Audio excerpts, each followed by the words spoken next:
সম্পর্ক যত পুরনোই হয়ে যাক না কেন, স্পেশাল দিনগুলো কিন্তু স্পেশালভাবেই সেলিব্রেট করা উচিত। তাহলে স্পেশাল মানুষগুলো আরও বেশি স্পেশাল ফিল করতে পারে। আমার তো অন্তত তাই মনে হয়। আমাদের সম্পর্কের অনেক বছর পেরিয়ে গেছে, তাও কোনো সময় মনে হয়নি যে সম্পর্কটা অনেক পুরনো হয়ে গেছে, বা কোনো দিনও এমন হয়নি যে সেই দিনটা আমি বা আমার হাজব্যান্ড ভুলে গেছি। কখনোই সেটা হয়নি। সেটা আমরা যতটাই বিজি থাকি না কেন বা পরিস্থিতি যাই থাকুক না কেন, 7th অফ জুলাই দিনটা আমার আর মিঠুনের জন্য খুব বেশি স্পেশাল, কারণ সেদিন হচ্ছে আমাদের অ্যানিভার্সারি। তো প্রতি বছরই এই দিনটাকে আমরা একটু আলাদাভাবে সেলিব্রেট করার চেষ্টা করি।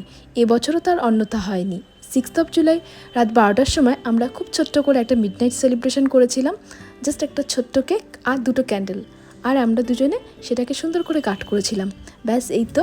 আর অবভিয়াসলি আমাদের সাথে ছিল আমাদের 2 ছেলে আর মেয়ে। So please keep us in your prayer.